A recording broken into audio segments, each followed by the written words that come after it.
Hey, and welcome to video number 5. We're going to talk about how to create catchy shapes that you can add to your designs. Creating shapes is very easy to do, and I do want to make a mention here that if you ever want to, refer to the layers video or refer to the plugins video in the future, this video series isn't really cumulative, so meaning that you can skip around if you want to. But keep in mind that when it comes to the banners and the headers, that's when it's actually cumulative. So we actually take everything that we've learned in the video product and use it for the banners and the headers section. So I just want to make that clear before we move on, that you can move forward as well if you want to. Now we're going to create shapes in this specific video. So the best thing that you can do is either you can create squares, you can create all these other things, but if you want to create like really cool shapes and effects, then you want to go under the effects section and then click on render, and you'll see a bunch of shapes that you can create and this and that. Now when you start out with paint.net, you don't receive all of these. You might receive only a few, and that's fine. You can just use whatever you have. Or if you want a lot more, you can refer to the plugins section, plugins video section, which is video later on.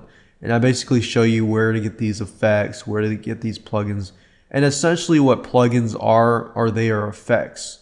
So you can find shapes and effects and so forth. And all you do is find them, download them, add them to paint.net. And it's very easy to do. But if you want to get more, I want to make a note and tell you that just refer to the plugin section if you want to do that. Now, if you click on render, by default, you're going to have shapes. And all you have to do is simply click on one of these, whatever you might have, because some of you might have something different. And you just click on shapes. And then in this case, I can choose a shape. So what I like about paint.net is you can see what's happening in the preview section over here. So as you are creating shapes, you can see what's happening here. So I can click on square, I can click on circle, I can click on triangle, diamond, star. As you can see, we got many different types of cool looking shapes.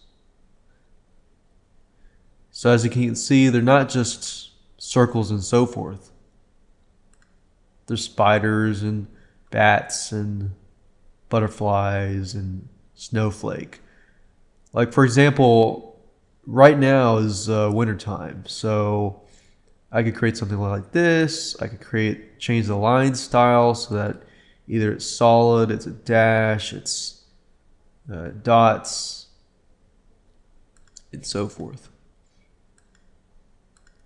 You can make it flat.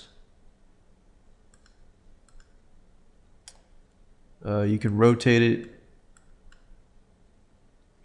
Do really cool, neat, cool stuff with this. So simply by using the effects, under render, and then you'll find a bunch of shapes that you can use. Now, if you don't really care about getting all fancy, however, you can stick with the regular shapes. And with the regular shapes, you've got square rectangles, you got rounded rectangles, ellipses, and you have freeform shapes. So freeform shapes would give the ability to kind of create your own shapes. But it would kind of require you to, it's kind of like the pencil or the paintbrush. But as you saw earlier, eventually it connects to each other. So if I want to make a vase, I could do that, but obviously it doesn't look like a vase at all. So I would say stick with, if you're not familiar with that, just stick with these shapes here. And if you want to get fancy, say we'll make a square. Put a square with text in it. You can actually apply effects to the specific shape as well, just by going under effects and then applying, certain things to that shape.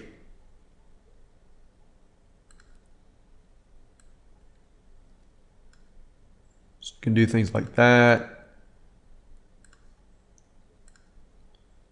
And the whole idea here is you can create shapes, but to make that shape fancy or anything, click under effects, go to render or distort, anything you want. And like I said earlier, if you want extra effects or extra shapes, just refer to the plugin section, and that'll show you how to get shapes, how to get effects, and so forth. But it'll show you how to get effects, but you can apply that to getting shapes as well. So as you can see, it's a very, very easy thing to do. You can create this. You can change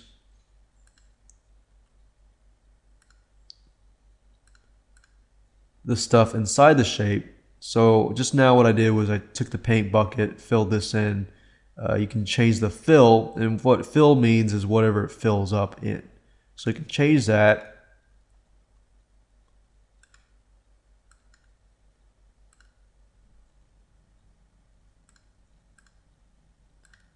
Fill that in, and it's checkerboard and this and that. So, and like I said earlier, it really depends on what you're creating. If you're creating something professional, you would probably want to keep with something conservative. If you're creating something wacky for a wacky audience, or not necessarily a wacky audience, but something that's more artistic, then you can fill in stuff like this. But just keep in mind your audience and who you're dealing with whenever you're creating graphics, so that you can create something that is eye friendly to that specific audience.